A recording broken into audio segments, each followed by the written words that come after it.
On va donc démarrer pas trop tard parce que il y en a certains qui vont peut-être nous quitter un peu plus tôt. Donc merci d'être là ce soir, merci à toutes et à tous. On est un petit comité ce soir, mais ça sera très sympa, c'est sûr. Et puis les gens vont peut-être arriver au fur et à mesure. Souvent, on commence un peu plus tard, donc les gens ont l'habitude de venir entre 30 et 40, voire 45. Ouais. Donc, on installe des chaises pour les retardataires. Et donc, merci Céline d'être venue pour votre formidable livre qui, moi, m'a fait découvrir Marceline Desbordes-Valmore, que je ne savais pas que je connaissais. Voilà. Mais je connaissais surtout certains poèmes. Voilà. Donc, c'est vraiment un très beau livre, une très belle aventure littéraire sur cette grande dame de la littérature du 19e. Et qui a donc fréquenté les plus grands de cette époque et qui a beaucoup œuvré pour la littérature. Et surtout, ce qui est formidable dans ce livre, c'est l'image de cette femme qui se bat toute sa vie, à la fois pour la littérature, mais aussi pour elle, et moi ça m'a beaucoup aimé. Voilà, c'est un livre que j'ai dévoré et que je conseille à toutes et à tous de faire comme moi, de le dévorer. Voilà. Et puis on va peut-être enchaîner. D'accord. Bon. Voilà. Je laisse le micro. Non. Ils ont des micro-cravates. Oui, je sais.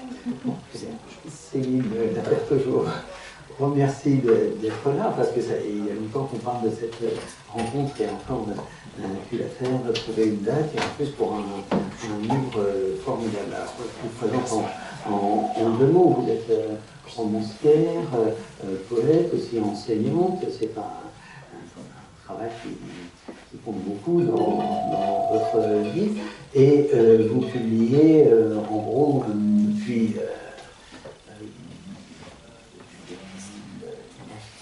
2012, si je ne me trompe pas, vous aviez gagné un premier concours pour un roman qui s'appelle Les éphémères météo aujourd'hui.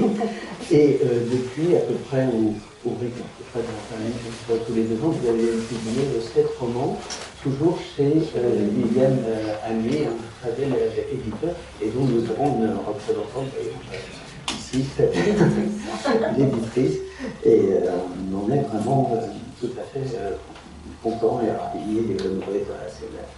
C'est une très belle chose. Ce roman, on va en parler, il est extrêmement riche, comme l'a dit Catherine, surtout autour de la figure de Marceline Desbordes-Valmore. Mais la première question que je voulais vous poser, c'est que le sous-titre de ce roman l'annonce comme un portrait.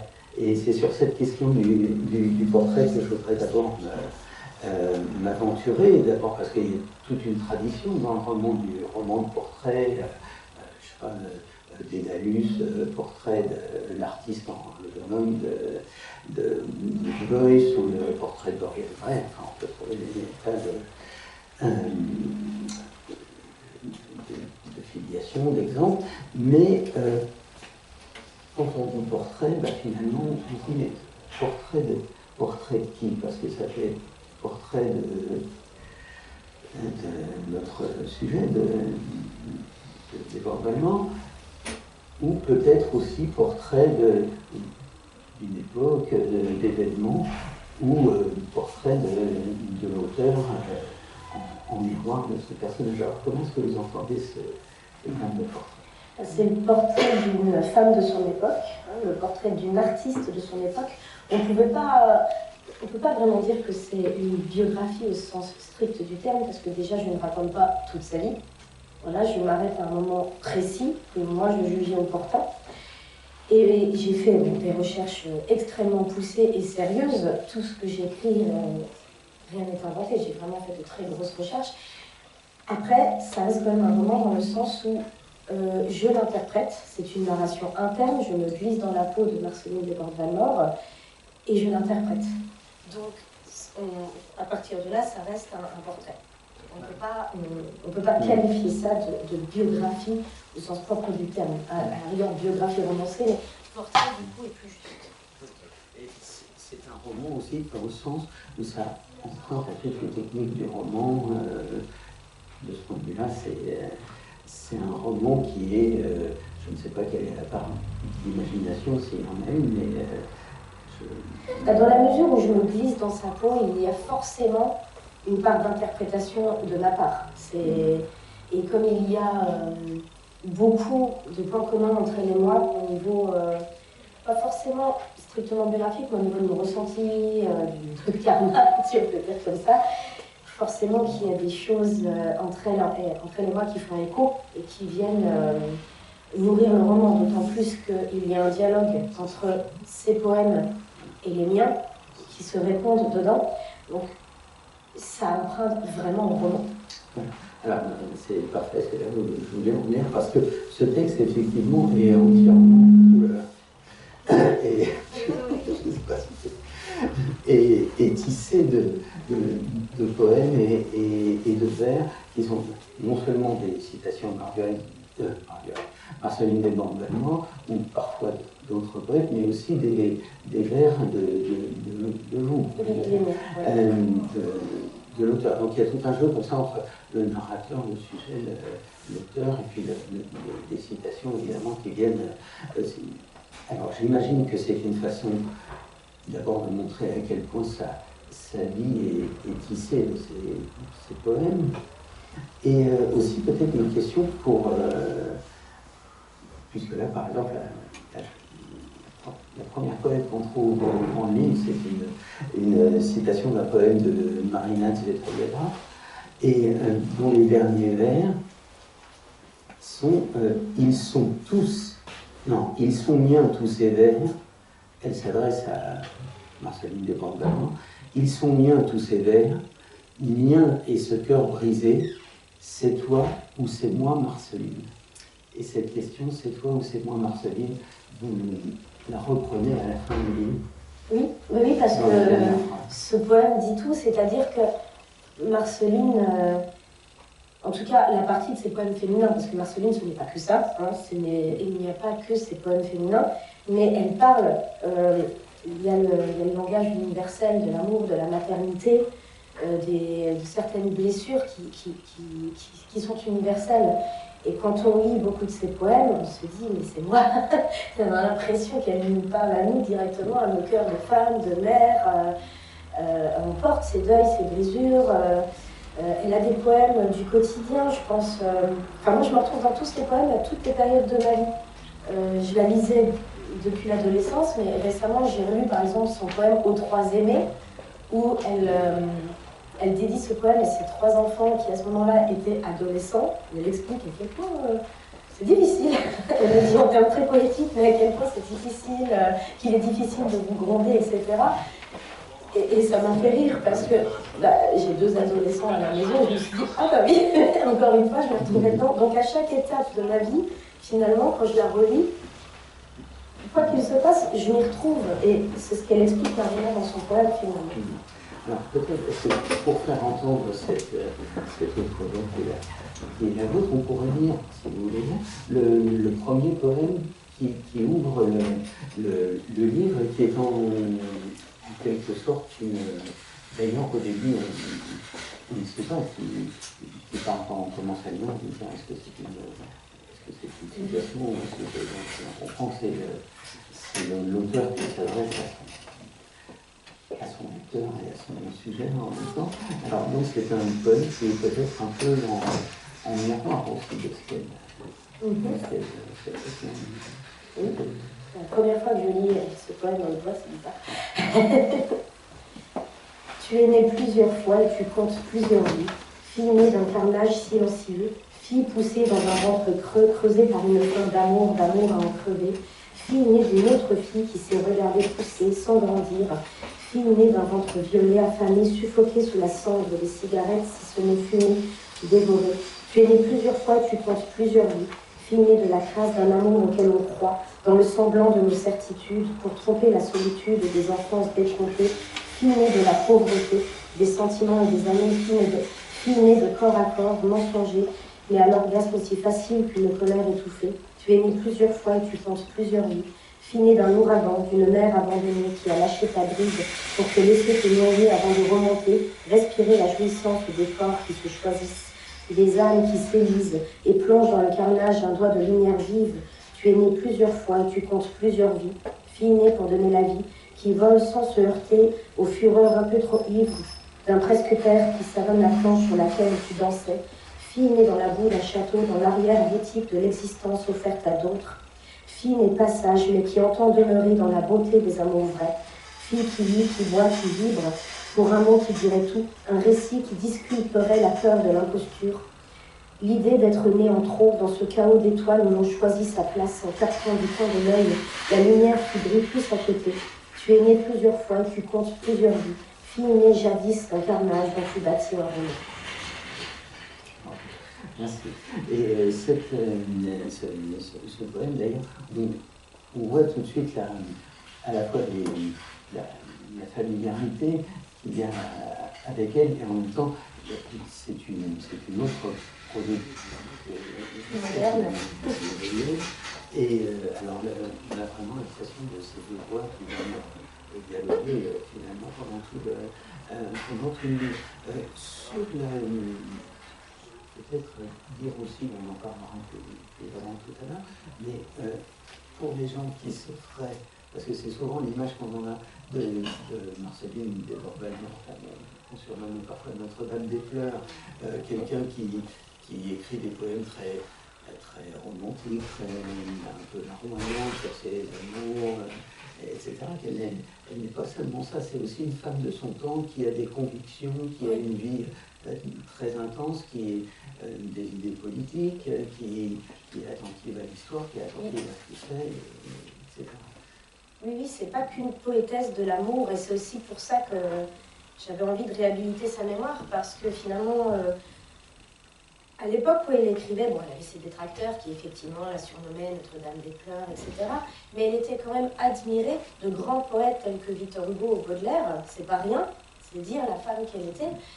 Et sa plume, ce n'est pas que des poèmes d'amour. Par exemple, elle a insisté quand même de près à la révolte lyonnaise, on l'a vu de ses fenêtres, hein, et elle a écrit des poèmes absolument magnifiques qui, par certains de ses accents, et je pense que c'est pour ça que Victor Hugo l'aimait à ce point, il y a des accents hugoliens, il y a vraiment un côté épopée dans certains de ses poèmes, notamment à Monsieur Harel, au Cantique des mers, où elle retrace la révolte lyonnaise, le sang sur les pavés, la manière dont ils ont été écrasés par le pouvoir. Il y a vraiment des accents hugoliens dans ces poèmes-là, et je comprends pourquoi elle était aimée. Donc c'est une poétesse engagée. Il y a des poèmes aussi magnifiques sur la maternité, sur le deuil maternel, parce qu'elle a quand même perdu 3 enfants. Il y a des poèmes qui sont absolument déchirants. Donc c'est pas juste la poétesse de l'amour et des petites comptines pour les enfants. Voilà, Marceline Desbordes-Mort, c'est bien autre chose. Et il ne faut pas oublier que ce n'était pas qu'une poétesse. C'était aussi une grande comédienne. Et il y a énormément d'oralité dans ses poèmes, précisément parce qu'elle a fréquenté des grands auteurs de l'époque, qu'elle les a joués sur scène et que ça a aussi contaminé son style. Ça donne un style à part. C'était pas Marceline Desbordes-Mort, c'était pas celle qui allait compter le bon nombre de syllabes, le bon nombre de strophes avec la belle coupure à l'hémistiche. Et c'est ce qui fait, à mon avis, que des auteurs comme Hugo ou Baudelaire l'aimaient aussi. C'est qu'il y avait une liberté poétique, et je pense qu'elle vient aussi de sa fréquentation du théâtre. Alors, pour entrer maintenant dans le roman, ce qu'il faut dire, c'est qu'il s'ouvre par un prologue, et que tout de suite, donc, elle dit, le roman est raconté à la première personne, et donc c'est elle la narratrice. Et elle commence, ce prologue s'ouvre un peu au soir de sa vie, où elle fait une sorte de méditation un peu sur ce qu'elle a été, puis tout le déroulement du livre remonte sa vie dans un espèce de grand flashback, si je puis dire, une grande... un récit rétrospectif, plutôt, qui est là encore scindé en 2 grandes parties. La première, c'est ce que vous disiez à l'instant, c'est-à-dire sa jeunesse, c'est-à-dire sa vie de son enfance et sa jeunesse, sa vie de comédienne, et quand elle écrit déjà, mais sans être encore un auteur. Oui. Puis la deuxième partie de sa vie où elle va rencontrer celui un comédien qui s'appelle Prosper Valmore, donc il va lui donner son nom, qu'elle va épouser, et ça correspond plus ou moins à la période où elle va vraiment devenir poète, éditée, reconnue, etc.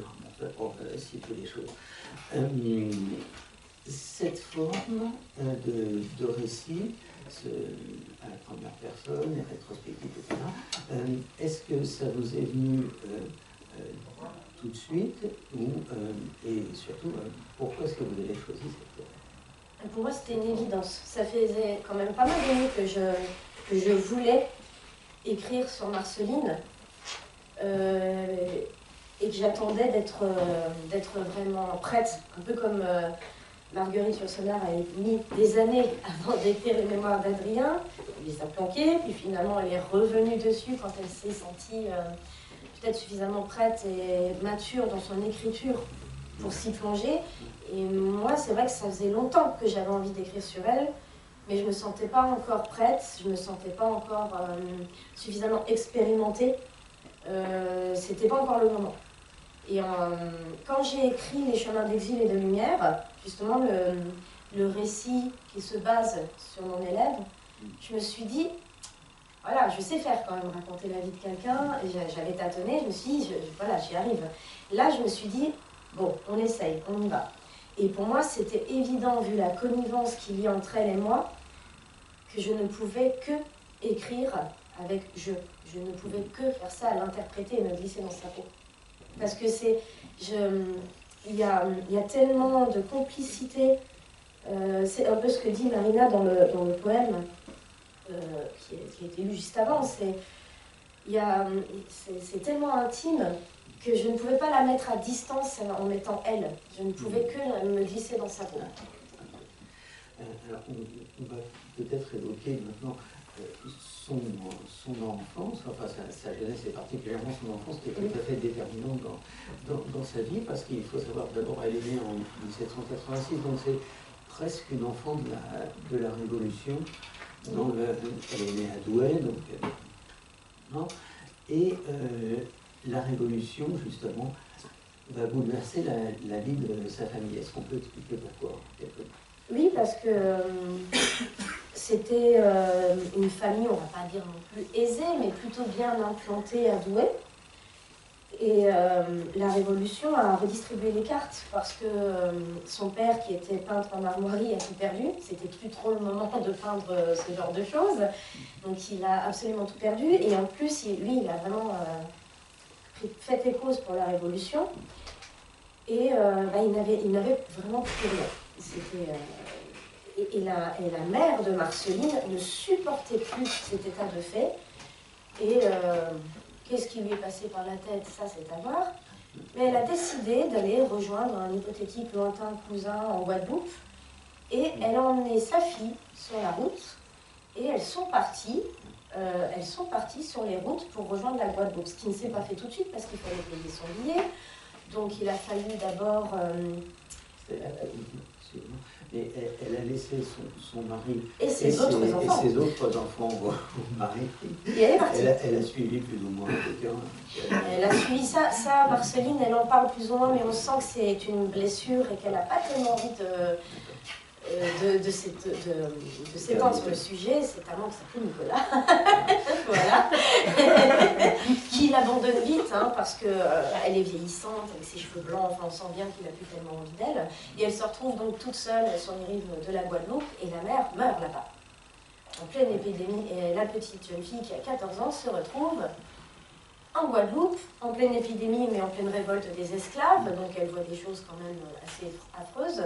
Et elle se retrouve à refaire le chemin inverse, qui dure quand même une 50aine de jours, toute seule sur le bateau, avec voilà, tout ce qui va se passer aussi sur le bateau, parce qu'elle manque d'être agressée par le capitaine. Et elle arrive, elle repart donc sur les terres de France, sans rien. Oui. C'était une toute jeune fille. Elle avait 14 ans. Et alors d'ailleurs, vous dites au début, quand elle parle de sa naissance à Douai, vous dites qu'elle est née entre une église et un cimetière. Et c'est presque, c'est certainement vrai, mais on a le sentiment que c'est important, que c'est presque comme un signe, parce que d'abord il y a beaucoup de deuil dans sa vie, c'est comme si sa poésie était placée un peu sous ce double signe, et les églises, comme d'abord il y a la part de la religion bien sûr, mais ce sera aussi un refuge pour elle, par exemple, quand elle est à Milan, quand elle est un peu en perdition en Italie, elle se réfugie dans les églises. Et elle a d'ailleurs un très beau vers que vous citez, les yeux pleins d'église. Les yeux pleins d'église, oui. Elle a vraiment, moi je suis allée à Douai, donc j'ai repéré où elle est née, et effectivement, elle avait vu sur la tourelle de l'église, et elle parle beaucoup de ce vieux prisonnier qui était enfermé dans la tourelle de l'église, et elle avait vu sur cette église-là, elle a grandi à côté de cette église, qui a été bien abîmée au moment de la Révolution. Il y avait beaucoup de statues qui ont été saccagées. Elle a vu tout ça de ses propres yeux. Le saccage, elle l'a connu très très tôt. Elle n'a pas attendu Lyon pour voir ça, effectivement. Donc elle a connu le saccage de la Révolution, elle a connu la révolution des esclaves. Donc sa jeune vie a très mal commencé, si on peut dire. Mais ce qui est important, je trouve, chez Marceline, c'est sa poursuite, non pas de l'enfance, mais de la petite enfance. C'est-à-dire que ces 3 premières années, elles sont belles. Elle a ses meilleurs amis, tout va bien. À la base, si la Révolution ne s'en était pas mêlée, elle aurait été promise à une vie plutôt agréable. Et elle a tout perdu. Et c'est pour ça qu'un de ses poèmes que je préfère, qui est Jour d'été, qui est le plus autobiographique, le plus intime, le plus déchirant, elle l'exprime bien, qu'elle revient toujours à l'enfance chérie comme un pâle exilé cherche au loin sa patrie, c'est vraiment les vers qu'elle cite, parce qu'elle n'a de cesse, je pense, toute sa vie, de rechercher, et c'est pour ça que c'est une éternelle insatisfaite, de rechercher ces 3 premières années finalement qu'on lui a volées, on lui a pris ça, et c'est un traumatisme dont elle, à mon avis, ne s'est jamais remise. D'ailleurs, les thèmes, la hantise plutôt de la pauvreté et de la faim, c'est quelque chose qui la poursuit vraiment toute sa vie, même plus tard quand elle est comédienne et qu'elle a du succès. Oui, bah, en tout cas, beaucoup à Lyon, parce qu'à Bordeaux, elle n'a pas tellement connu la pauvreté. À Bordeaux, c'était une très bonne période de sa vie, mais à Lyon, ça a été 3 fois en plus. Elle détestait prodigieusement cette ville, ça a été un carnage. D'ailleurs, vous parliez de sa petite enfance, et il y a un passage que je trouve très beau, qui m'a frappé, si vous voulez, on peut le lire éventuellement, qui est le moment où elle apprend à lire. Oui. Et qui fait référence justement au poème Jour d'été. Voilà. Ma sœur m'a appris à lire. Ces jours d'été, elle me les réservait lorsque, toutes les deux assises au pied d'un arbre, elle me faisait la lecture, et rien n'était plus doux que ces syllabes qu'elle m'épelait. Elle déposa entre mes paumes notre Bible, que je comprenais enfin, et mes larmes coulèrent quand le sens des mots dessina pour moi le trajet de ma vie. Je saisissais tout à coup la mort et les fleurs séchées, les couronnes que ma mère déposait au pied de la triste église endeuillée. Elle pleurait la perte de l'enfant venu au monde avant moi, et les phrases, tout à coup, me révélaient la vérité. Je quittais le territoire de l'enfance, car savoir lire, c'était accéder au territoire des vivants. Cette importance de la lecture et de comment la lecture, la littérature vous aide à passer à autre chose, à s'en sortir, etc. On peut dire que c'est un thème constant dans vos livres. On a ceci de commun que Marceline, à la base, c'est une autodidacte. Elle a appris à lire grâce à sa sœur. Elle n'a pas fait d'études poussées. Elle en a d'ailleurs souffert à une certaine période parce qu'elle a eu ce sentiment d'imposture aussi, et Gilles Latouche l'a beaucoup aidée à retravailler ses recueils parce qu'elle avait ce sentiment qu'elle n'était pas à la hauteur, qu'il fallait vraiment retravailler ses vers parce que justement elle n'avait pas eu l'instruction que d'autres poètes ont eue. C'est vraiment la fréquentation aussi des auteurs qui lui a permis d'acquérir ce style et cette instruction que peu à peu elle a réussi à acquérir. Et ça, moi, je l'entends parce que voilà, je l'ai écrit dans un autre récit et j'ai une enfance aussi particulière aussi puisque je suis une enfant placée et que dans ma famille biologique, personne ne lisait. Mon beau-père ne savait d'ailleurs ni lire ni écrire, il signait le registre à son travail d'une croix. Et l'amour de la lecture, à la base, moi je ne sais pas d'où il me vient. Je ne sais pas pourquoi j'ai aimé lire. Personne ne lisait autour de moi, donc comment ça m'est tombé dans les mains, j'en sais rien. Et c'est peut-être ce point commun qu'on a aussi, cet amour suprême des mots qui lui vient. C'est un peu magique quand même quand on vient d'une famille où finalement ça fait pas partie de l'éducation qu'on nous a donnée, d'où ça vient. Il y a une part mystérieuse quand même. Mais il me semble que vous êtes, peut-être, mais que vous êtes particulièrement touché justement par des auteurs qui ont beaucoup insisté là-dessus, par exemple, notamment Victor Hugo ou Zola, des gens comme ça. Moi, Victor Hugo, c'est mon dieu. Ok, justement, l'instruction, l'éducation, la lecture, la transmission, tout ça, c'était des choses qui comptaient. Oui, je suis particulièrement attachée aux auteurs qui ont ce besoin de la transmission. Une petite remarque sur les dates aussi. Tout à l'heure, vous parliez de son embarquement avec sa mère pour la Guadeloupe, etc. Donc vous donnez la date d'ailleurs, c'est 28 novembre 1828. Mais alors ça, c'est pour resituer ça dans le contexte, et le contexte littéraire en plus de l'époque. Mais 1801, c'est la date de parution de Atala, de Chateaubriand, et qui, Atala, donc d'ailleurs, qui raconte, vous savez, un épisode, romancé parce que Chateaubriand revient d'exil, il revient de voyage en Amérique, et il raconte l'histoire de Atala, sinon il est pas bien. Et cet Atala, vous en reparlez plus tard dans le cours du livre, en raison d'un tableau, justement, qu'elle admire, qu'elle admire, et qui est le Atala au tombeau. Oui. Qui compte énormément pour elle. Donc, et donc, tout ça pour dire que cette marque de Chateaubriand, qui d'ailleurs l'année d'après va publier René, le livre du christianisme, enfin, ça va bouleverser les sensibilités de cette époque-là, qui est également l'époque 1802, comme chacun sait, où naît Victor Hugo, Alexandre Dumas, enfin, vous voyez, donc on est dans tout ce contexte qui est important. Oui. Elle est née à la bonne période, à ce niveau-là. Ouais. De rien. Autre chose, c'est qu'avant d'arriver en Guadeloupe, elle fait escale, et là c'est une escale heureuse, à Saint-Barthélemy, où elle découvre non seulement la beauté des paysages, mais aussi la beauté de la langue. De la langue créole, qui va la marquer. D'ailleurs, elle écrit des poèmes en créole. Je pense que ça lui vient aussi de là, cet amour de la langue, c'est qu'elle a découvert aussi d'autres langues, d'autres dialectes, et ça a nourri, à mon avis, sa curiosité. Et ça a été compliqué, parce que quand elle est revenue aussi, elle avait envie de crier son amour pour cette culture-là, et elle était confrontée quand même à pas mal de racisme. On n'en était pas encore au moment où on se battait pour abolir l'esclavage, et elle a dû garder ça pour elle, parce que c'était pas trop le moment de dire mais moi j'aime la beauté créole, j'aime vraiment la langue créole, mais elle a rendu hommage en écrivant de très très beaux poèmes. D'ailleurs j'en ai mis un dedans. Par contre pour le livre non. Oh ça va être dur, j'ai pas la... Vous aviez l'accent. J'ai pas l'accent. Je me souviens, il y a un poème, page 51, qui est formidable.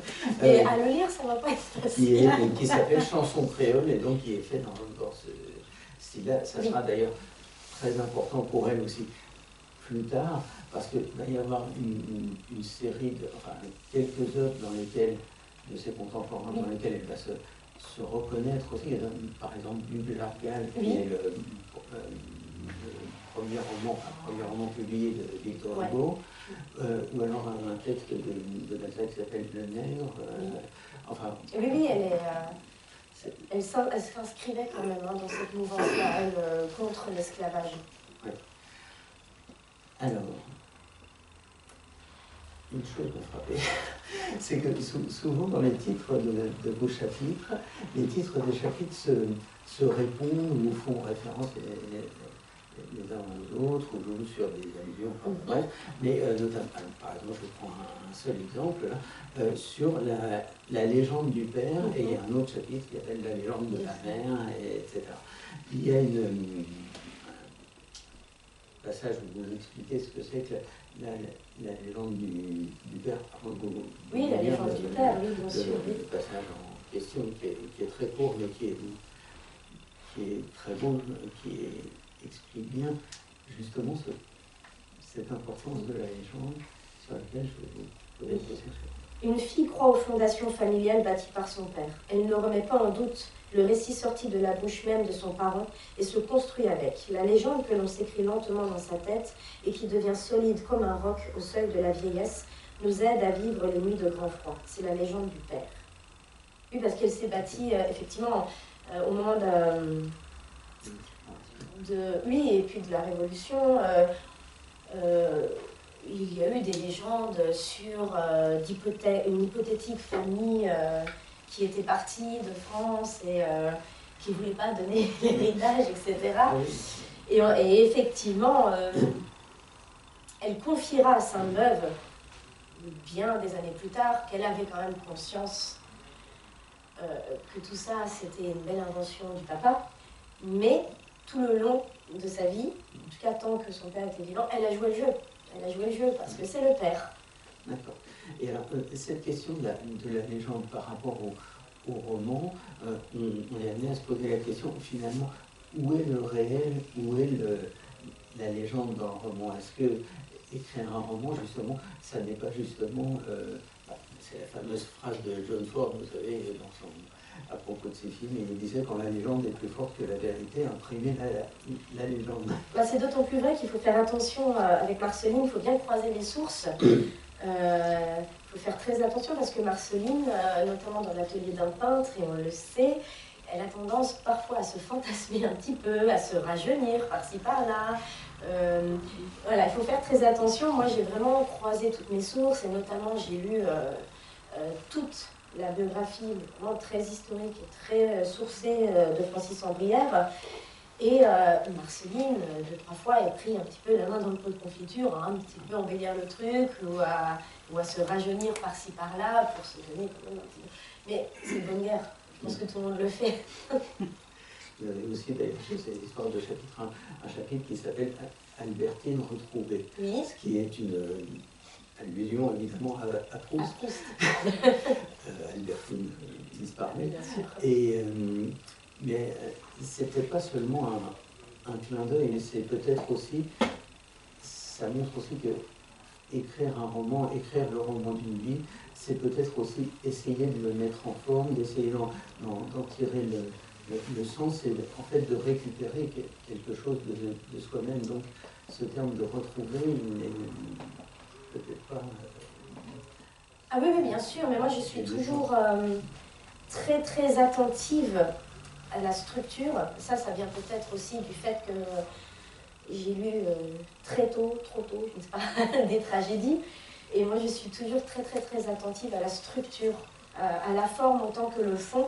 Et je fais toujours très attention à mes chapitres, à la manière dont je chapitre, au titre que je choisis. Parce que pour moi, effectivement, dans un roman, qui plus est dans un roman comme ça, la forme compte autant que le fond. Donc je fais toujours très très attention au titre.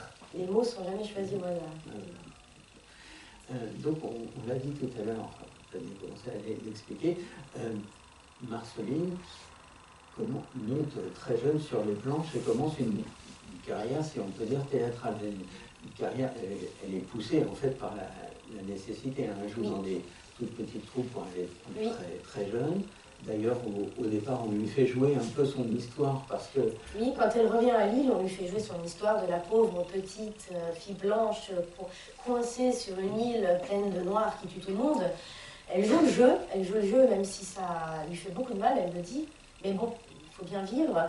Et le théâtre, même si elle avait beaucoup de talent, ça reste quand même pas la passion de sa vie. Mais c'est la seule chose finalement qu'elle a dans les mains parce que sa mère l'a poussée sur une scène de théâtre très jeune à la base parce qu'il fallait payer le ticket. Et puis finalement, elle ne savait plus faire que cela. Et il s'est avéré qu'elle avait de toute façon énormément de talent. Mais c'était pas comme l'écriture où là c'était une autre forme de nécessité. Ça venait vraiment de tout son être. Le théâtre, c'est la nécessité de vivre, de payer son loyer, etc. D'autant plus qu'elle a très très vite compris, vu l'histoire de sa famille,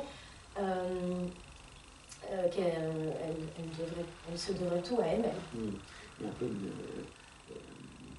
pas un dialogue, mais une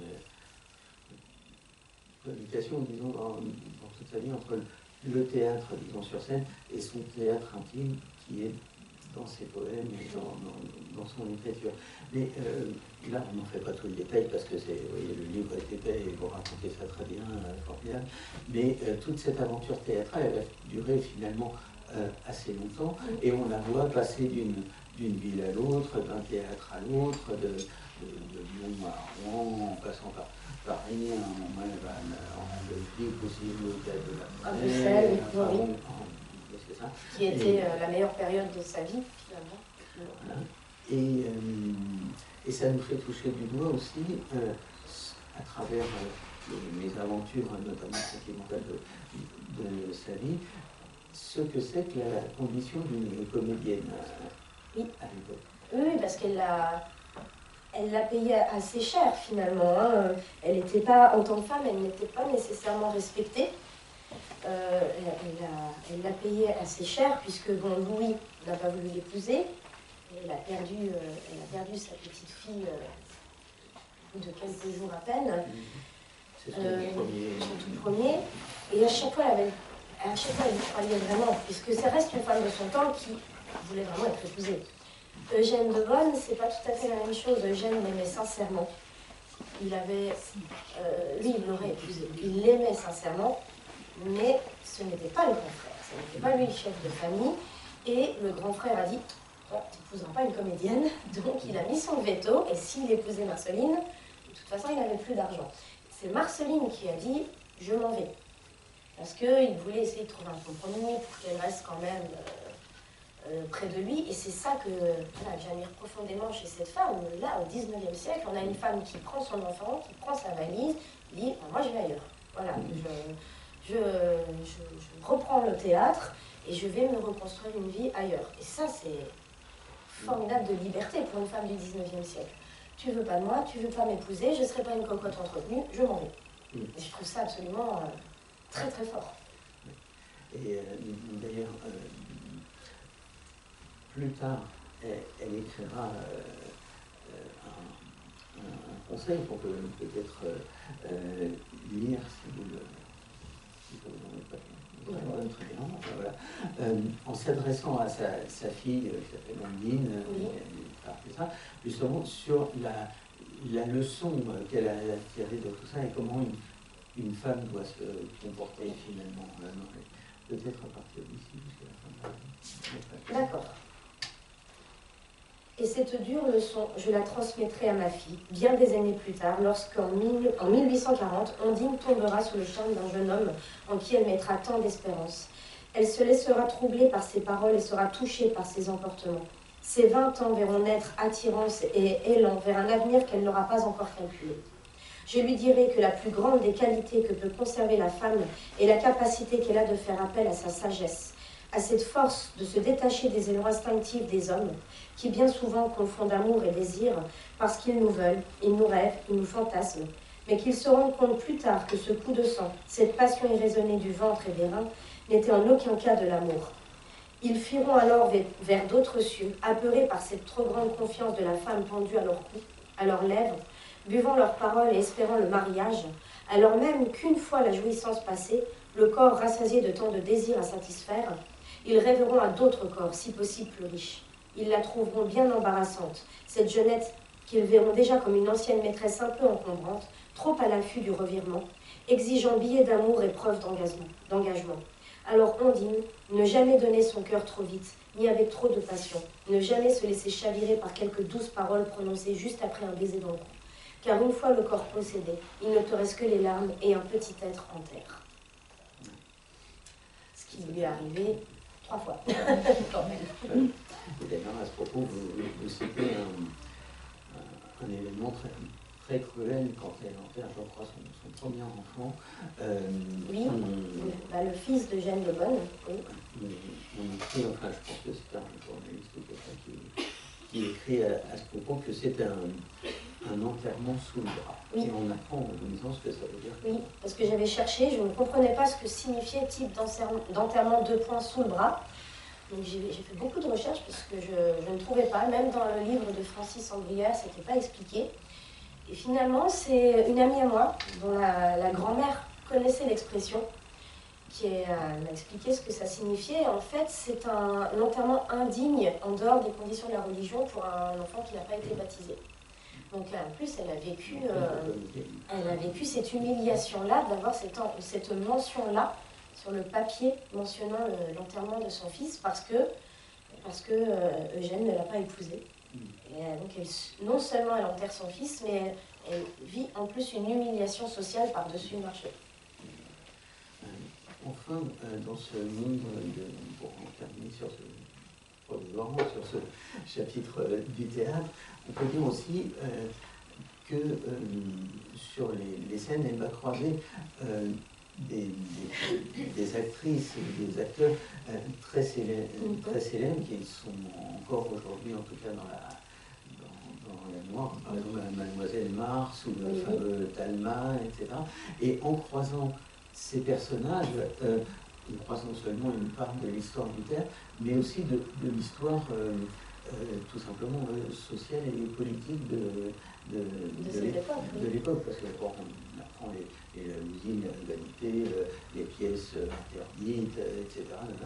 Et par exemple, Talma, qui est un acteur, très grand acteur de l'époque, a eu des ennuis d'ordre politique. Oui, ce qui lui a valu lui aussi une mort un peu indigne, un enterrement qui n'était pas à la hauteur quand même de tout ce qu'il a donné, parce que de la grâce à la disgrâce, il n'y a qu'un pas, et Talma l'a bien vécu, oui. Bon, dans tout ça, son grand projet, c'est quand même de devenir écrivain. Oui. Elle l'est, puisqu'elle écrit apparemment depuis l'enfance, elle écrit ses lettres, et écrit beaucoup, mais un événement important, pour elle, ça va être la première fois qu'un de ses textes va être publié, parce qu'un de ses poèmes a été mis en musique par un... Beaucoup de ses poèmes ont été effectivement mis en musique, chantés, c'était la mode, de toute façon, à l'époque, et elle s'inscrivait pleinement dans cette mode-là, et c'est ce qui lui a permis, finalement, d'être vraiment découverte en tant que poétesse, parce que plusieurs de ses poèmes ont été mis en musique et chantés régulièrement. Et d'avoir la possibilité d'affirmer, ne serait-ce que pour elle-même, puisque je suis édité, je suis écrivain. Oui, voilà, c'est là, ça donne vraiment une justification à toutes ces espérances, quand les mots sont sur le papier. Et enfin, dans des circonstances que vous expliquez dans le livre, avec certaines aides, etc., elle finit par publier son premier recueil, donc intitulé Légie, Marie et Romance, qui est un relatif succès, un beau succès d'estime. Alors les poèmes, évidemment, dès cette époque, ça se vend déjà un peu moins que les romans qui sont... C'est la grande vogue. On peut quand même, pour la situer, aussi dire qu'elle est la quasi-contemporaine de Lamartine. Oui, qu'elle a très bien connu. Oui. Et d'ailleurs, il me semble que vous faites une petite allusion à un moment quand vous dites à propos de ce premier recueil que les grandes douleurs sont les chants les plus beaux, etc. Ouais. Alors évidemment, ça nous rappelle... Elle s'inscrit pleinement dedans. Et, mais aussi, elle publie également des nouvelles, des Antilles. Des Antilles, oui. Partie de ces textes dont on disait que je trouve aussi un peu un écho dans du Verga. Oui, et les cupcakes de l'époque aussi, qui plaisait beaucoup notamment à Victor Hugo, qui lui avait envoyé des lettres en lui disant je les lis à mes enfants qui sont enchantés, à mes petits-enfants qui sont enchantés, non, à mes enfants, pardon, qui sont enchantés, etc. Donc elle avait quand même un vrai succès. Oui. Et d'ailleurs, à propos de son second recueil de poésie, Victor Hugo écrira une critique, un article. Le tout jeune Victor Hugo, encore. Et oui, alors là, c'est le Victor Hugo qui est encore monarchiste. Voilà, bien royaliste, bien catholique, etc. C'est le Victor Hugo des autres débats. Voilà, c'est vraiment le tout jeune Victor Hugo. Et donc, il écrit, c'est à propos de Marceline, donc, ces vers passionnés vont au cœur, qu'elle leur imprime un caractère religieux, ils les iront à l'âme. Oui, c'est le tout jeune Victor Hugo. Enfin, c'est un grand compliment. Oui. Et également dans cette vie littéraire, on croise aussi quelque chose qui était très important, évidemment, c'est l'époque, c'est les réceptions et les salons. Oui. Parce que dans les salons, là, elle va rencontrer beaucoup d'artistes. Oui, à Bordeaux, à Paris, où elle tiendra son propre salon. Le plus beau salon qu'elle a fréquenté, c'était évidemment à Bordeaux. Et là, en plus, elle chantait, puisqu'elle avait appris la guitare, et elle avait une voix qui allait. Elle avait un timbre de voix qui allait avec cet instrument-là, et elle a connu vraiment les plus belles heures des salons à Bordeaux. Et elle était, enfin, il y avait beaucoup de gens, notamment Balzac, Sainte-Beuve, qui d'ailleurs signe la préface de ce livre dont on parlait, qu'on feuilletait tout à l'heure, Hugo, Vigny, enfin bon, différentes personnes. Et on peut dire aussi, à part Bordeaux, qu'elle est aussi beaucoup attirée par Paris, non seulement pour des questions parfois amoureuses, mais aussi parce qu'elle aime l'effervescence. Ah, mais elle est prête à tout pour vivre à Paris. Elle est prête à tout. Même des fois, elle va vraiment loin. Elle est prête à toutes les intrigues. Elle est prête à placer son mari dans n'importe quel théâtre du moment qu'elle reste à Paris. Ça, c'est la grande passion de sa vie. Et d'ailleurs, elle est enterrée à Paris. La grande passion de Marceline, c'est Paris. C'est pour ça qu'elle lui cherche toujours à son mari, dont on va parler tout de suite, elle lui cherche toujours des places à l'Odéon, comme les Françaises. Elle veut absolument rester à Paris, c'est la grande passion de sa vie. Et moi, ça me fait rire, ce petit côté intrigante qu'elle pouvait avoir quand même parfois pour arriver à ses fins, c'est aussi ça fait aussi partie de la personnalité de Marceline. Oui. Ouais. Parce qu'il faut dire que souvent on voit que Marceline de Campagno, une photo où c'est plutôt une vieille femme, enfin où elle est très marquée. Oui, malheureusement, la seule photo qu'on garde d'elle, c'est ça. Alors que c'est peut-être quand même une séductrice quand même dans sa jeunesse. Pas tellement, non. Elle n'était pas réputée pour être d'une grande beauté, mais elle avait oui, mais dans tous les textes qu'on peut lire, elle avait de très grands yeux qui illuminaient vraiment son regard, et ça. Et ça faisait visiblement tout son charme. C'était pas une beauté renversante, Marceline, mais elle avait énormément de charme. Et ça, c'est ce qui, je pense, faisait la différence. Et je dirais pas que c'était une séductrice, je dirais plutôt que c'était un cœur d'artichaut. C'était pas une séductrice. Par contre, elle se laissait facilement séduire. Ça, c'est pas tout à fait la même chose. Et, enfin, sans vouloir les nouvelles particulièrement, elle se laissait aussi parfois embarquer dans des passions presque à la limite de la chimère, parce qu'on voit bien que certains événements, par exemple, le fameux de oui, Hilarion, qui lui a fait beaucoup de mal. Oui. On voit que lui n'est pas sur la même longueur d'onde. Je pense qu'en des termes plus, plus contemporains, on peut appeler ça un peu de la dépendance affective. Marceline, elle était dépendante affective. Et le problème, c'est qu'effectivement, elle confondait amour et désir. Et elle ne voyait pas forcément la différence. Et Olivier avait beaucoup de désir pour elle. Et le problème, c'est qu'elle est tombée sur un... Parce qu'il y a certains hommes qui savent faire ça, qui savent que pour obtenir les faveurs de certaines femmes, il faut parler d'amour. Parce que si vous parlez de désir, ça ne marchera pas. Et donc, il a su quoi dire à Marceline. Sauf que Marceline, elle y a vu de l'amour. Là où il n'y avait que du désir. Et après, c'était trop tard, elle était serrée, et lui, il était déjà passé à autre chose. Et elle en a énormément souffert. Oui. Alors, un jour, alors qu'elle joue, elle fait dans la troupe du théâtre de la Monnaie à Bruxelles, qui d'ailleurs va devenir un théâtre royal peu de temps après, arrive un nouveau comédien qui s'appelle Prosper Valmore. Et ce Prosper, qui est d'ailleurs plus jeune qu'elle, lui, il a 24 ans, elle doit en avoir 31, 32. Ça n'est pas tout à fait un inconnu pour elle. Non, parce qu'elle l'a rencontré à Bordeaux quand elle était sur les chemins de la Guadeloupe. Et il jouait dans la même troupe de théâtre. Et c'est le premier garçon qu'elle a embrassé quand on jouait à s'embrasser. En fait. Et en fait, lui, il l'a reconnu tout de suite. Il l'a reconnu tout de suite. Et ça a été un choc pour Marceline parce qu'il était quand même surnommé le beau Valmore. Alors lui, c'est un séducteur, c'est un très bel homme. Il avait toutes les femmes à ses pieds. Mais lui, celle qu'il voulait, c'était Marceline. Et ça, au début, Marceline, elle ne comprend pas. Elle a déjà 32 ans, pour l'époque, c'est limite quand même. Elle se trouve déjà limite vieillissante, pas très belle. D'ailleurs, les journalistes ne sont pas très tendres avec elle, disant qu'elle commence déjà à avoir les traits tirés, etc. Et au début, elle ne comprend pas. Elle se dit, qu'est-ce qu'il me veut, je suis pas belle, il les a toutes à ses pieds, qu'est-ce qu'il me veut? Et en plus, elle est à une période de sa vie où elle s'est quand même pas mal fait rouler dans la farine. Et elle l'écrit dans ses lettres, elle dit, moi, je veux rien, la porte est fermée. Et elle lui a écrit d'ailleurs, elle écrit à Prosper, vous feriez mieux de pas m'aimer, vous feriez mieux de pas m'approcher. Enfin, au début, clairement, elle est dans une... je veux rien du tout. Mais il insiste et il fait une chose qu'aucun autre homme avant l'a faite. Il m'a dit, moi, je t'épouse. Et ça, c'est tout nouveau dans la vie de Marceline, parce que jusqu'à maintenant, et c'est ce que j'écris, elle n'a jamais été l'élue. À chaque fois, elle est tombée sur des hommes qui finalement choisissent d'autres. Et là, Prosper lui dit, non, moi, c'est toi que je veux, je t'épouse. Là, elle est embêtée, quand même. De façon très belle, je me suis demandé si c'était une citation, enfin bon,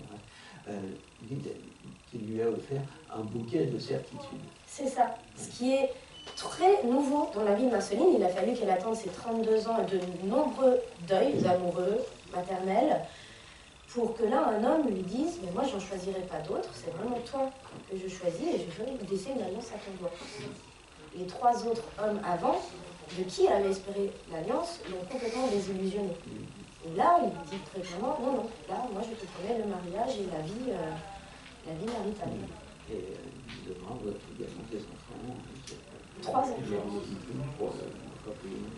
Plus ou moins pour le coup. Plus ou moins légitime, oui. Et mais alors oui, ce qui caractérise Prosper, c'est que c'est un comédien un peu plus irrégulier qu'elle. C'est-à-dire elle a beaucoup de succès en scène. Lui, il alterne un peu les succès puis les moments où... Oui, lui, ça dépend des rôles. Il excelle dans certains rôles et la presse le lynche dans d'autres rôles. Et comme Belle Maman déteste Marceline, elle joue vraiment sur cette corde sensible en essayant d'instiller le doute et la jalousie dans le cœur de son fils, parce qu'elle veut vraiment se débarrasser de Marceline. Et elle joue aussi là-dessus, en disant elle te vole ton succès, etc. Elle jouera vraiment sur toutes les cordes, y compris celui-ci, puisque Marceline, elle, a un authentique succès dans tous ses rôles. Ouais. Bon, tout semble aller parfaitement, si ce n'est que bon, de temps en temps ça marche un peu moins bien, ils sont un peu en manque d'argent, ils sont obligés de déménager, d'aller dans le théâtre, enfin bon, c'est pas encore rien. Mais patatras, elle rencontre le fameux Latouche, qui est un homme qui travaille justement chez son éditeur. Oui, c'est un grand journaliste. Et pour lequel elle va avoir un coup de foudre terrible, et coup de foudre contre lequel elle va relativement... Au début, elle va essayer de lutter. Il y aura plusieurs rencontres justement dans l'atelier de peinture, la Chine de Berthe, chez son oncle Constant. Et effectivement, elle va tomber follement amoureuse de cet homme. Elle va plonger dans l'adultère, très clairement. Elle tombera vraiment amoureuse de lui, à tel point que ce sera une déchirure quand il faudra partir à Lyon. Et ça va la poursuivre une grosse partie de sa vie. Déjà parce qu'il y a une faute qu'elle commet et qu'il va falloir qu'elle cache quand même. Il y a des conséquences à cet adultère-là. Et elle s'accroche désespérément à lui. Et c'est pour ça que moi j'ai achevé mon récit justement sur cette histoire-là, parce que pour moi ça avait du sens et je ne voyais pas l'intérêt d'écrire la suite. C'est que c'est vraiment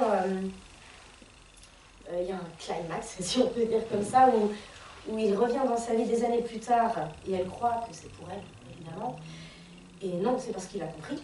Il a compris qu'Ondine n'est pas la fille de Prosper, et il veut revendiquer ses droits paternels. Et là, Marceline, elle montre un autre aspect de sa personnalité. Parce qu'elle est prête à tout pour défendre sa famille, elle est prête à tout pour protéger l'honneur de sa fille, l'honneur de Prosper. Elle ne veut absolument pas que Prosper le sache. Et là, elle devient mauvaise. Il y a une partie plus noire de sa personnalité qui se met en place, guidée par, à mon avis, son instinct de préservation et peut-être aussi un petit peu de rancune et de revanche. Mais elle va très très loin pour protéger Ondine. Elle va même jusqu'à salir la touche en répandant la rumeur qu'en fait il en a appris Ondine. Et c'est à ce moment-là, au moment où elle est à deux doigts de tout perdre, que là, elle se rend compte finalement que tout ce qu'elle a cherché toute sa vie, ben, en fait, elle l'a. Et elle se rend compte que Prosper, ce mari-là, qui a été là, qui a fait preuve de beaucoup d'abnégation, mine de rien, ben, tout ce qu'elle a cherché est là. Et elle resserre les liens familiaux, et là, vraiment, elle s'accroche à ce qu'elle a construit, et c'est seulement à cela, à 50 ans passés, qu'elle se rend compte qu'en fait, tout ce qu'elle a toujours voulu, tout ce qu'elle a toujours cherché, ben, c'est là, en fait. Et qu'elle cherchait des chimères, et c'est pour ça que je dis que cette femme n'a eu de cesse de combler une espèce de trou, une espèce de vide qu'on lui a arraché, et elle a mis du temps. Je pense que la pleine maturité, elle l'a acquise finalement à 50 ans, à ce moment-là où elle est au bord de tout perdre, et elle se rend compte finalement qu'elle avait tout dans les mains, elle a tout construit, et excite la touche, et là, elle resserre vraiment le noyau familial à ce moment-là. Et on a beaucoup de vocabulaire, notamment dans le titre, des chapitres là encore, qui tournent autour de ma rédemption. Oui, parce qu'elle a conscience de sa faute, elle est loin d'en être fière, elle a conscience de ça. Et elle va trouver, donc, grâce à cette fidélité que nous retrouvée avec Prosper, une plus grande paix intérieure, beaucoup plus le temps d'ailleurs d'écrire et de se consacrer au poème. Mais je me suis demandé aussi si dans cet accès de colère qu'elle a eu contre la touche, ce moment où elle fait un revirement radical, si ça ne ressemble pas un peu à l'humeur qu'avait sa mère quand elle est à cette espèce de folie et de résolution folle qu'avait prise sa mère dans ce coup de partir pour sortir d'une situation qui va... Pas tout à fait là. Moi, je pense que ça, elle l'a eu quand elle quitte Bruxelles. À certains moments, je pense qu'elle ressemble un peu à sa mère, mais pas à ce moment-là. Là, je pense qu'elle est vraiment guidée par l'instinct de préservation et qu'elle se rend compte que si elle ne neutralise pas la touche, elle va tout perdre. Là, il y a vraiment une angoisse suprême de se dire cet homme peut tout me prendre. Donc elle devient vraiment mauvaise.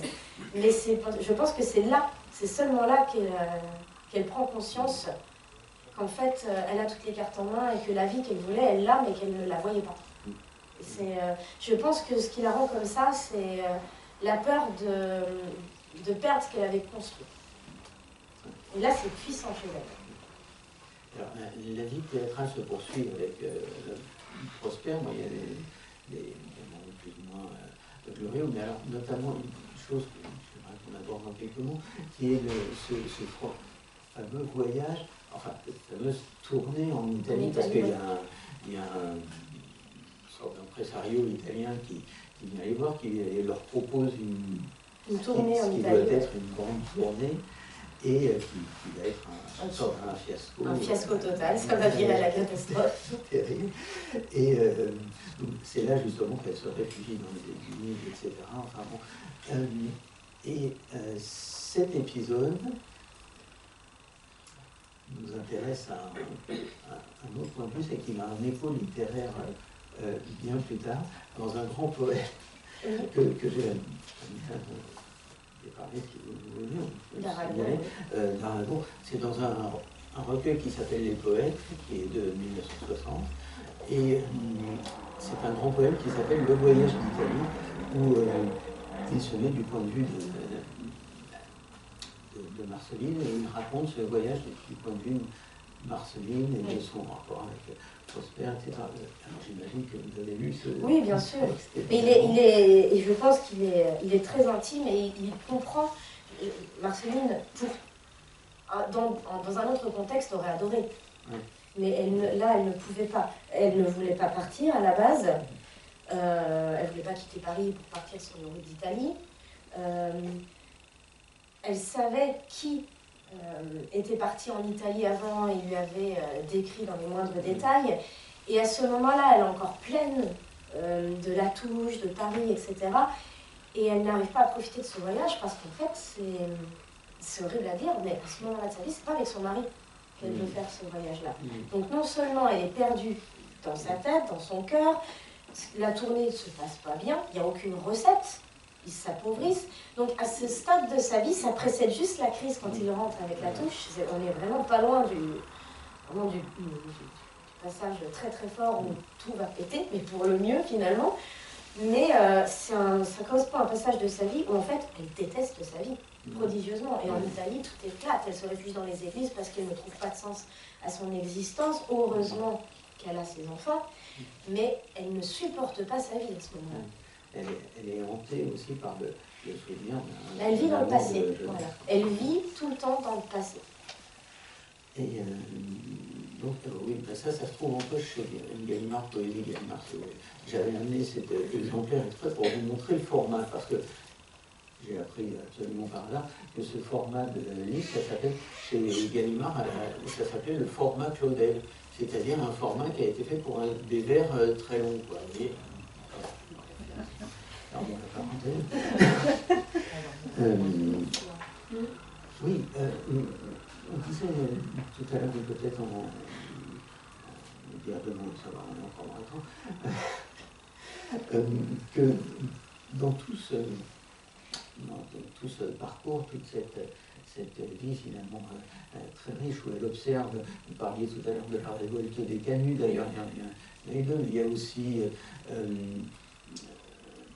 dans les mêmes années l'insurrection de Varsovie, elle c'est une bonapartiste et elle est aux prises avec, avec le régime de Charles X et puis Oui, elle c'est une bonapartiste pure jus, elle déteste, elle n'est pas royaliste pour un sou.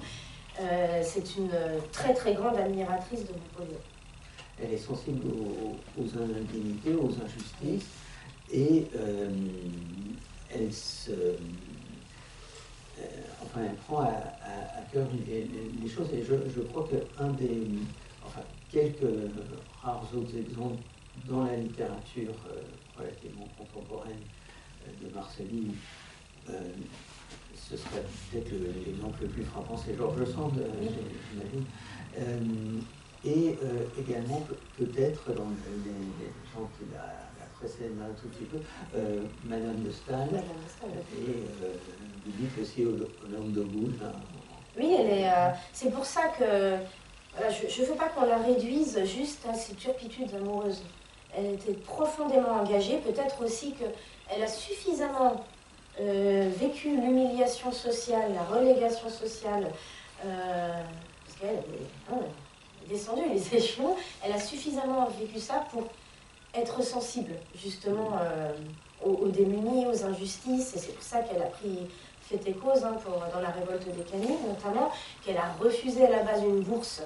Ils l'ont pressée, parce que bon, ils crevaient de faim, donc il fallait vraiment l'accepter cette bourse, mais ils ont été vraiment obligés de la persuader, parce que vu que c'était accordé par la famille royale, elle n'en voulait pas, elle avait ses convictions. D'ailleurs, elle refuse que sa fille ait une place auprès de la famille royale, parce que c'est la famille royale. C'est quelqu'un qui avait quand même des convictions et qui y tenait. Il y a plusieurs de ses poèmes qui ont été censurés parce qu'elle militait pour la liberté de la presse notamment et que son éditeur lui avait dit « c'est dangereux, tu ne devrais pas publier ça pour le moment, on les a retrouvés plus tard ». Mais elle n'a pas eu le droit de les publier parce qu'on lui a dit « ta famille et toi, vous allez avoir des problèmes ». Donc c'était quand même une femme qui avait une conscience sociale. C'était pas juste une femme qui pensait à son cœur, c'est pas vrai, elle avait une vraie conscience sociale. Et finalement, en lisant le récit de sa vie, entre les lignes, si je peux me puis dire, on lit aussi toute l'histoire de son temps. Oui, oui, c'est un témoin privilégié de son temps. Et beaucoup de ses poèmes, ou même dans l'atelier d'un peintre, il y a quand même beaucoup de ses écrits où on a voilà, une vision de son époque. Marceline, c'est pas... faut pas la réduire à certains poèmes intimes, c'est pas du moi-je, c'est pas vrai. Elle a une vision claire de son époque. On peut pas dire que des auteurs comme Victor Hugo ou Baudelaire l'auraient aimé si c'était juste une femme qui s'observait son petit cœur, quoi. C'est pas vrai. Alors, il y a pour finir peut-être, une très belle invention romanesque à la fin de ce livre, qui est la dernière partie, qui est beaucoup plus courte que les deux autres, mais il y a une troisième partie qui nous fait entendre la voix de Prosper.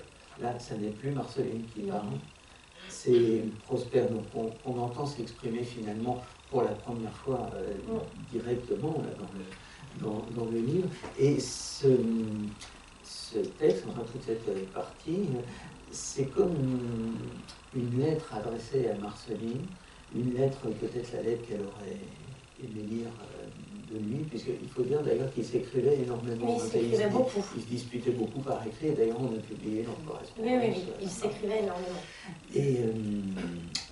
Et donc cette lettre, elle est intéressante d'abord parce qu'elle révèle de lui ce qu'il a vu, ce qu'il n'a pas vu, comment il a compris, etc. Et aussi parce que, en quelque sorte, cette lettre est un contre-champ à tout ce qu'on a lu précédemment. Et c'est en quelque sorte sa version à lui, d'autant plus que dans sa lettre, il fait un peu également le résumé de tout ce qu'on vient de lire. Ouais, il en repasse par toutes les... Alors, comment vous avez dit encore cette idée de terminer comme ça plus j'écrivais, plus je me plongeais dans la peau de Marceline, plus j'écrivais, plus j'avais envie de donner une voix aussi à Prosper et de lui rendre hommage, parce que malgré tout l'amour que j'ai pour Marceline, je pense quand même que Prosper avait beaucoup d'abnégation, parce qu'il fallait l'aimer, cette femme-là. Je pense que quand même, ça n'a pas dû être facile pour lui. Je pense que, voilà, il a dû en baver quand même, parce qu'elle n'était pas simple. Et malgré tout, il est resté. Il est resté, malgré les difficultés, malgré les périodes noires, comme Lyon, comme l'Italie, où il avait parfaitement conscience qu'il n'avait pas envie d'être là. Il a souffert. Il est resté aussi parce que parfois ils ont eu de magnifiques périodes, comme Bordeaux, comme Bruxelles. Il y a des moments où elle était vraiment à lui. Il y a des moments où elle lui échappait. Et malgré tout, il est resté auprès d'elle jusqu'au bout. Il l'a profondément aimée.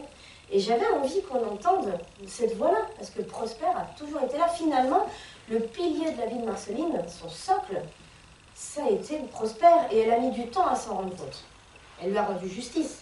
Parce qu'à la cinquantaine, vraiment là, elle s'est dit oui, c'est lui, c'est mon pilier.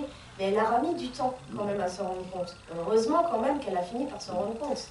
Elle aura mis du temps aussi à lui donner vraiment ses mots à lui, c'est-à-dire d'écrire vraiment pour lui, parce que d'ailleurs ses premiers recueils, elle ne signe pas des bords d'allemand. Non, elle veut ça... Son nom de femme, bon ça, ce que je peux entendre, hein, personnellement, quand même. Mais ce qui peinait par contre Prosper, c'est que finalement il se rendait compte qu'elle avait écrit sur tout le monde sur son lit. Il disait mais pourquoi? Et bon, elle lui a dit quand même quelque chose qui est très juste. Elle lui a dit j'écris sur ce qui me fait souffrir, mais toi tu ne me fais pas souffrir. Ce qui est une ébauche de réponse, pourquoi pas? Mais elle finira par écrire des beaux poèmes sur lui quand même. Elle écrira de très belles choses sur lui.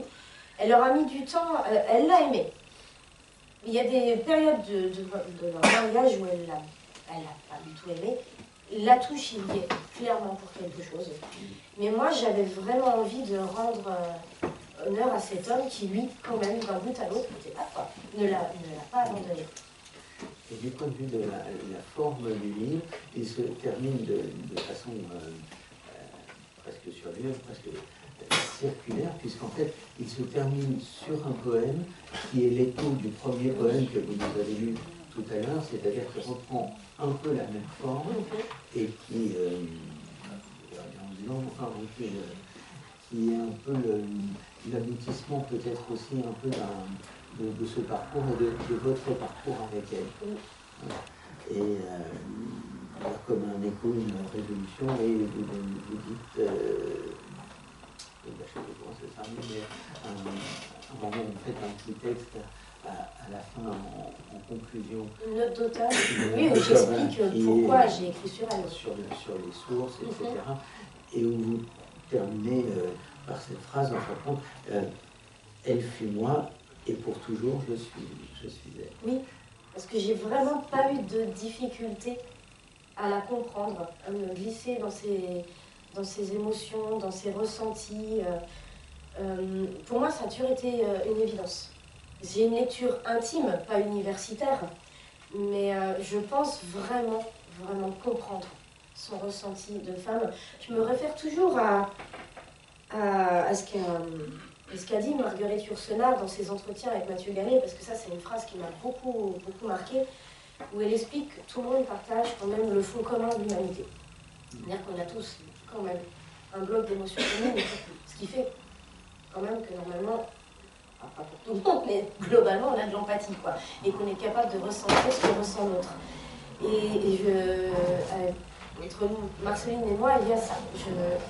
J'ai jamais eu de difficulté à vraiment me glisser dans sa peau, ce qui fait que même les zones d'ombre, parfois, dont elle n'a pas trop parlé, comme par exemple quand elle arrive au Havre, qu'il faut qu'elle paye son billet de retour à Lille, où elle l'évoque en quelques petites lignes, parce qu'elle a vraisemblablement eu recours à ce moment-là à la mendicité. Pas d'autre explication. Et c'est évident. Et moi, je me glisse facilement là-dedans. C'était facile de narrer ça.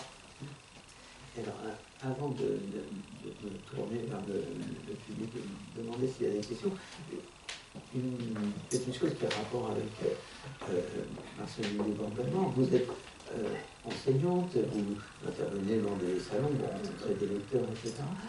Est-ce que vous remarquez qu'il y a des lecteurs, puisque là, par exemple, on a quelques livres en poche il y en a en poche Gallimard, il y en a chez Garnier, Marion, chez Point, enfin, on peut en trouver quelques-uns quand même, on peut en trouver pas mal. Est-ce qu'il y a des lecteurs? Est-ce que ça intéresse par exemple vos élèves? Vous leur avez fait Oui, mes élèves, je leur enseigne celui-là. Voilà, celui-là. C'est le recueil que je travaille avec mes élèves.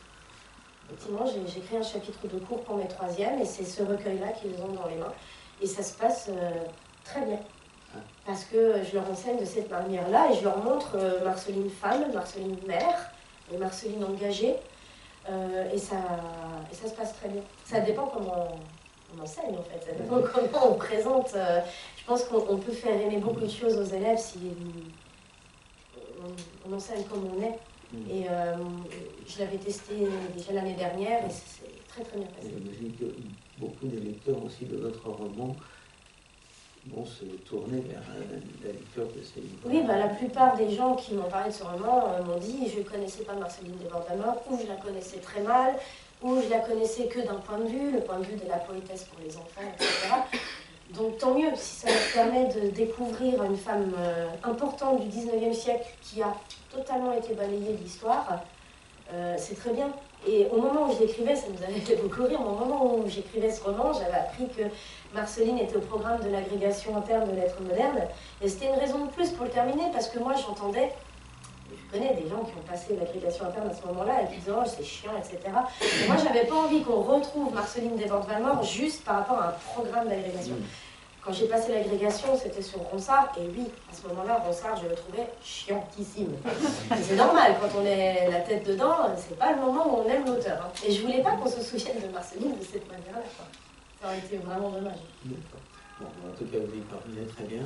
Et on peut peut-être s'arrêter ici, si vous voulez poser une question ou deux, ou on garde du temps pour ceux qui veulent se faire signer un livre, et puis ceux qui doivent partir au cinéma après. Voilà, comme ça, on a à peu près respecté notre timing, c'est formidable. Merci Nicolas. Merci beaucoup.